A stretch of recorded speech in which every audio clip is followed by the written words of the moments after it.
শ্রী পরমাত্মনে নমঃ। গুরু মহারাজের চরণে জানাই শতকোটি প্রণাম।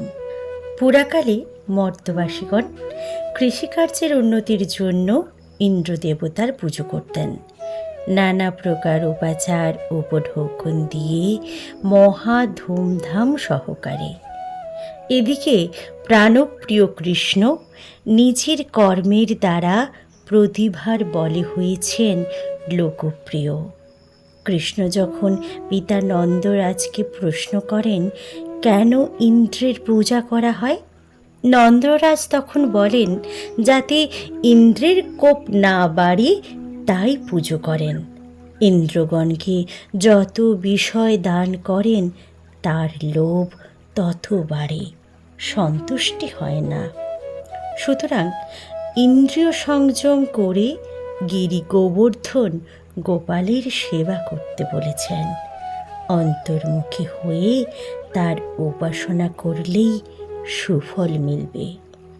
শুরু করছি পরমহংস জ্ঞানানন্দ মহারাজ রচিত গিরি নির্ঝর কাব্যগ্রন্থের প্রথম খণ্ডের রস্যই বিভাগের সপ্তম কবিতা ইন্দ্রপূজা।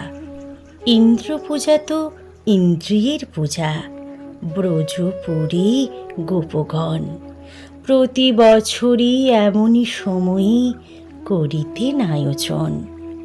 মহাধুমধাম সহকারে তারা লইয়া যা উপচার, ইন্দ্রিয়গণের তৃপ্তি সাধনে বিষয়ের উপহার। কৃষ্ণ আপন প্রতিভার বলে হয়েছেন লোকপ্রিয়।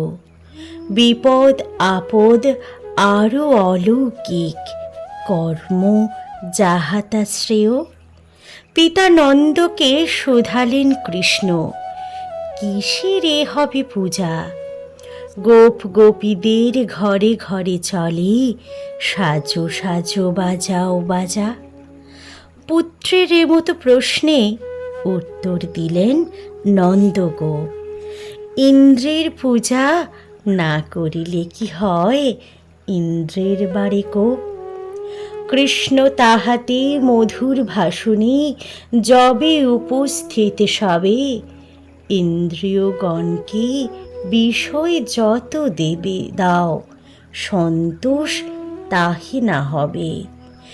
অতএব করো গিরি গোবর্ধন আর গোপালের সেবা, দেহ মৌনার প্রাণের বিকাশে পরমে মুখ্যমেবা। হরি ওম তৎসৎ।